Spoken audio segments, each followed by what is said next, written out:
नमस्कार। माली समाचार हिंदी में आपका स्वागत है। मैं दिनेश माली।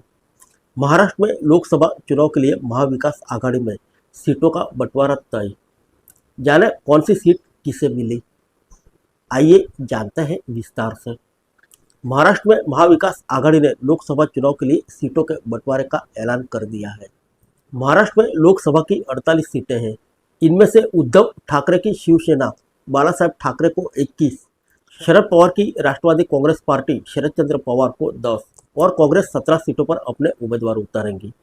राष्ट्रीय कांग्रेस पार्टी शरद गुट के प्रमुख शरद पवार, शिवसेना यूबीटी के नेता उद्धव ठाकरे और कांग्रेस प्रदेश अध्यक्ष नाना पटोले ने हफ्तों की बातचीत के बाद एक संवाददाता सम्मेलन में सीटों के बंटवारे के फॉर्मूले का ऐलान किया। उनका सामना भाजपा, एकनाथ शिंदे वाली शिवसेना और अजित पवार वाली एनसीपी से होगा। राज्य में 19 अप्रैल से 20 मई के बीच 5 चरणों में लोकसभा चुनाव होंगे। आइए जानते हैं कांग्रेस की सीटों के बारे में। कांग्रेस ने सांगली और भिवंडी सीटों पर अपना दावा छोड़ दिया है।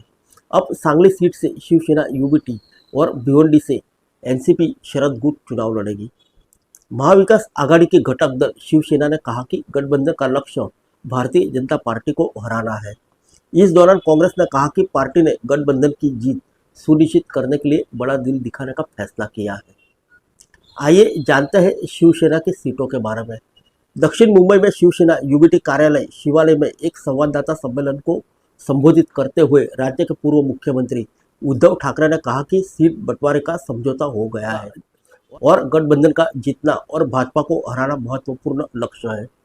ठाकरे ने यह भी कहा कि एक ही दिन में सोमवार को सूर्य ग्रहण, अमावस्या और भाजपा की रैली का एक अजीब सा संयोग था। प्रधानमंत्री मोदी की टिप्पणी पर क्या दिया जवाब। पीएम मोदी की ओर से उनकी पार्टी को नकली शिवसेना कहे जाने के सवाल पर उन्होंने कहा कि प्रधानमंत्री नरेंद्र मोदी का कल का भाषण एक प्रधानमंत्री का भाषण नहीं था। जब हम जवाब देते हैं तो कृपया इसे प्रधानमंत्री के अपमान के रूप में न लें। हमारी आलोचना भ्रष्ट पार्टी के एक नेता के बारे में होगी। वसूली करने वाली किसी पार्टी के किसी नेता के लिए हमें फर्जी कहना सही नहीं है। महाराष्ट्र कांग्रेस के अध्यक्ष नाना पटोले ने कहा कि उनकी पार्टी ने प्रधानमंत्री मोदी और भाजपा को हराने के लक्ष्य को हासिल करने के लिए बड़ा दिल दिखाने का फैसला लिया है। कांग्रेस कार्यकर्ता भाजपा से लड़ेंगे। हम सांगली और भिवंडी में एमवीए उम्मीदवारों की जीत सुनिश्चित करेंगे। हमारे कार्यकर्ता कभी नहीं भूलेंगे कि भाजपा ने हमारे नेता सोनिया गांधी और राहुल गांधी के साथ कैसा दुर्व्यवहार किया। आइए जानते हैं शिवसेना किन सीटों पर लड़ेगी।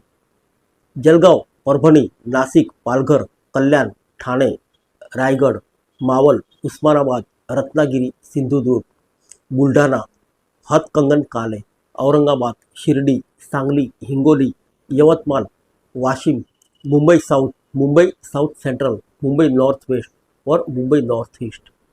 आइए जानते हैं कांग्रेस किन सीटों पर लड़ेगी। धुले, नंदुरबार, अकोला, अमरावती, नागपुर, भंडारा गोंदिया, गडचिरोली चिमूर, चंद्रपूर, नांदेड, जालना, मुंबई उत्तर मध्य, मुंबई उत्तर, पुणे, लातूर, सोलापुर, कोल्हापुर और रामटेक। आइए जानते हैं राष्ट्रीय कांग्रेस पार्टी शरद चंद्र गुट किस हिस्से से चुनाव लड़ेगी।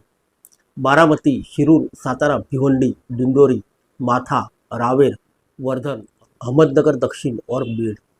फिर मिलेंगे अगले बुलेटिन में अन्य किसी खबर के साथ। तब तक के लिए इजाज़त दीजिए। नमस्कार।